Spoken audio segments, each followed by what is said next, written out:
This new video 12 News obtained Monday shows the Jeep parked on the side of the street Friday night.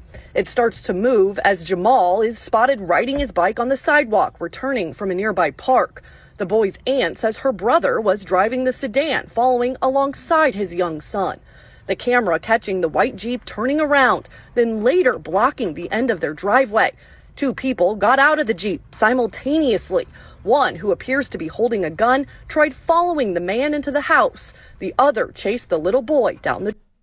Now, I'm gonna stop this right here, and we're gonna run it back and play it. But, you know, I had some initial reactions to this video that were kind of gut-wrenching and judgmental. I'm gonna be honest, because I'm a father myself. And when I saw this video, I immediately thought, this is personal. This was personal. All right, now let's back up. Because before this video came out, all we had was a video where it showed the boy calling for his dad. We heard a video of him calling for his dad. And I thought these people followed him down the street, were kidnapping him, and his dad was in the house. That's what I thought. Now, it turns out that his dad was actually in the house, but now we see why. We see his dad was in the house because his dad got out the car and ran inside. His dad got out the car, ran inside, and left his son outside, his 7-year-old son outside with the gunman, who eventually ended up taking him, according to this video.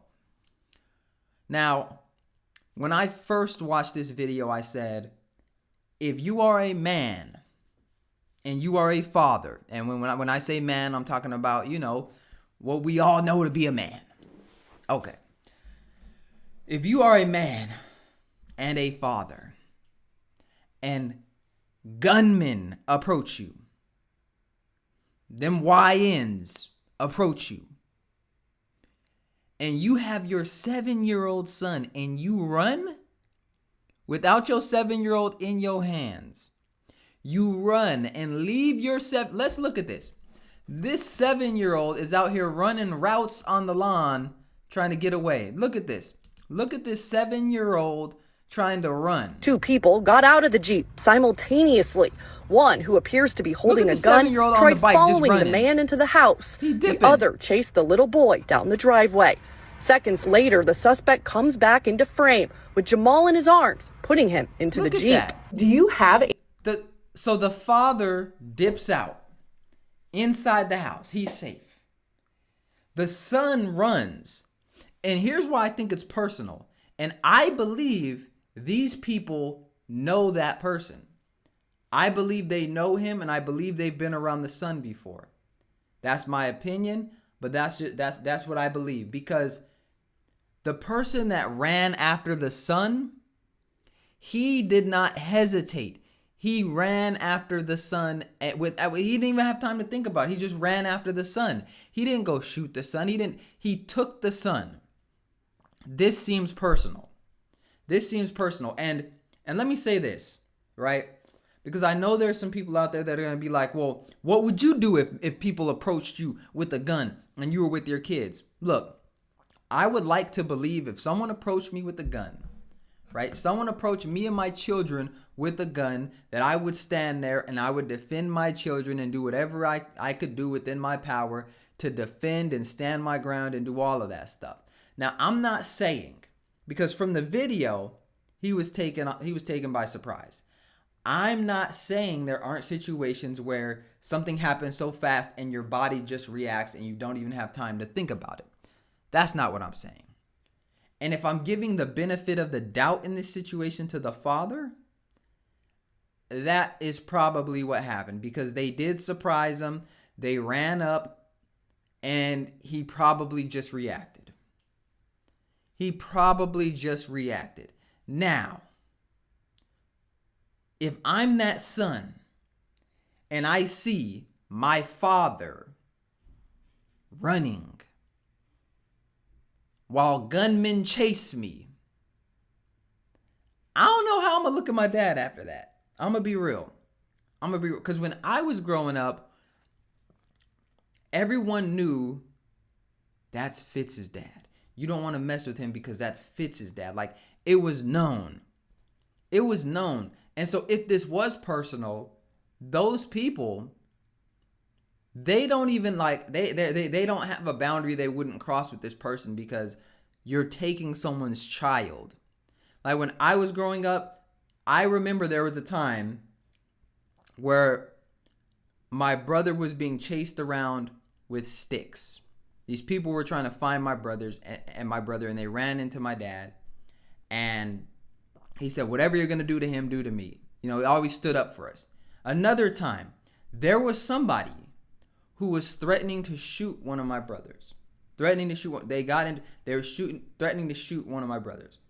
Now, my dad found out that it was someone that my brother knew. Maybe there was a little falling out. And my dad called them on the phone and say, hey, look, that's my son. Whatever you do to him, you're going to have to do to me. If you feel like you need to shoot him so bad, come shoot me. Now, you could say, well, that's not in the moment, and nobody pulled a gun out in the moment, and this is... No. But what I'm saying is that as a father, you have a duty to protect your family. And when people approach you with guns and you run and leave your son, I'm not feeling that.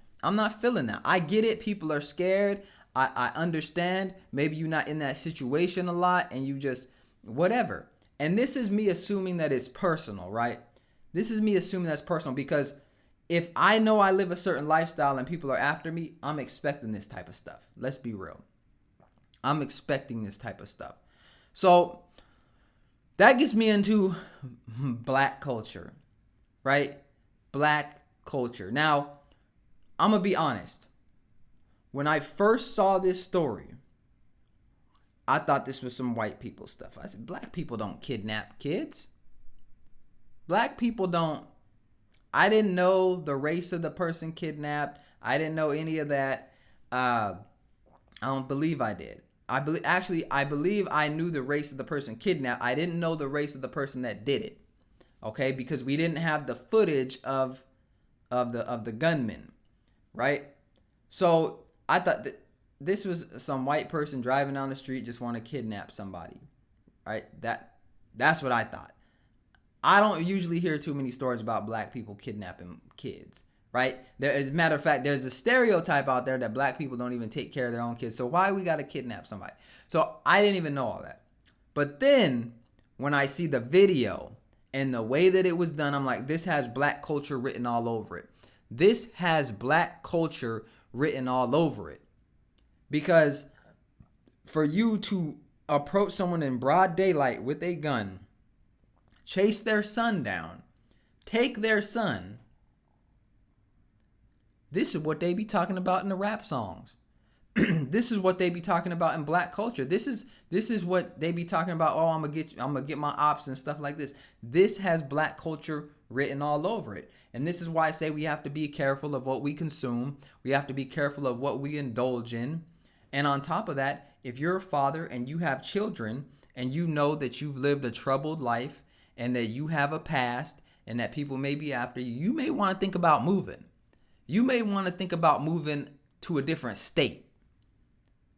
You may want to think about moving to a different state, get your name changed, grow out some dreadlocks, or get you a nice fade if you had dreadlocks, because you are putting your family in danger.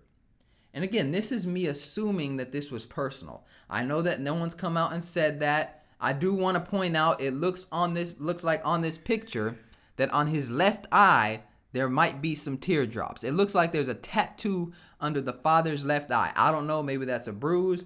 It looked like a tattoo from here. But yeah, this has black culture written all over it. It's a shame. I feel bad for the son. He was found. He was found safe. And it gets me thinking, was this someone that knew the family, knew the child? Because how was he found safely? I don't know. I haven't dug that deep into it. How was he found safely? Did a neighbor call? Did somebody call, say, we got the car out here? I don't know how he was discovered.